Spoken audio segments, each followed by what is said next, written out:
Ang susunod na programa ay rated PG.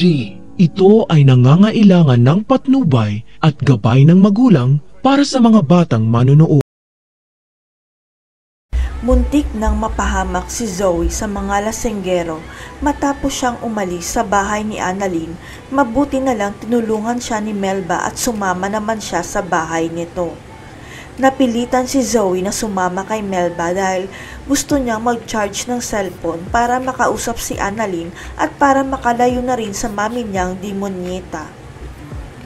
Nang ma-charge na ang cellphone ni Zoe, nakausap niya si Annalyn at nalaman nito na hinahanap na pala siya ng daddy niya at nang marinig ito ni Melba, nagalit siya.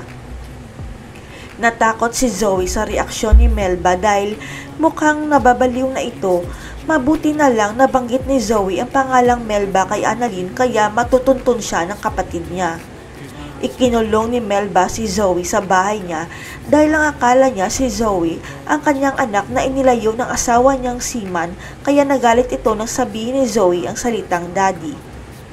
Malakas naman ang kutob ni Annalyn na nasa hindi mabuting kalagayan si Zoe kaya tinanong niya si Chang Susan kung saan matatagpuan ang tirahan ni Aling Melba. Hindi naman akalain ni Chang Susan na pupuntahan pala ni Annalyn si Melba sapagkat huli na nang mapagtanto niya nang hindi niya mahanap at makontak ang kanyang apo.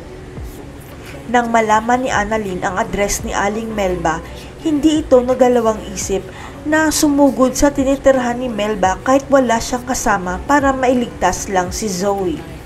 Sa kasamaang palad, dalawa na sila ang mapapahamak dahil ikukulong sila ni Melba sa bahay nito sapagkat wala na sa katinuan si Melba at alam ni Zoe na baliw si Melba. Hanggang sa malaman ni Annalyn at Zoe ang totoong istorya ni Melba kung bakit ito nawala sa tamang pag-iisip dahil iniwan pala siya ng asawa niya at dinala pati ang anak niya. Hindi nakayanan ni Melba ang pagkawala ng anak niya kaya nabaliw siya at tanging hiling niya na makita ang kanyang anak at sana matulungan siya ni Annalyn at Zoe.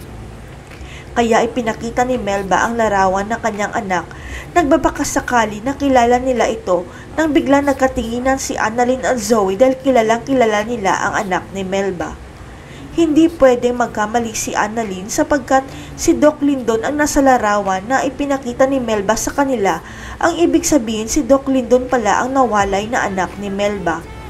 Ang akala ni Annalyn patay na ang nanay ni Doc Lindon. Pero ang hindi alam ng lahat, madrasta lang pala ni Doc Lindon ang namatay dahil nag-asawa muli ang kanyang ama. Walang kamalay-malay si Doc Lindon na buhay pa pala ang kanyang tunay na ina at matagal na siyang hinahanap kaya pabalik-balik ito sa ospital na pinagtratrabahuan niya. Abot langit naman ang takot ni Chang Susan at Lynette dahil nawawala si Annalyn pero natatandaan ni Chang Susan na nagtanong ang apo niya kung saan nakatira si Melba. Kaya susugod si Chang Susan at Lynette sa bahay ni Melba para masagip si Annalyn at tumawag na rin sila kay Doc RJ at Doc Lindon para masamahan sila sa pagsagip sa dalawa. Magkikita na kaya sa ikalawang pagkakataon ang tunay na mag-inang Melba at Lindon? Bakit kaya tinawag ni Melba si Zoe na impostor? May nalalaman kaya siyang sekreto? Abangan.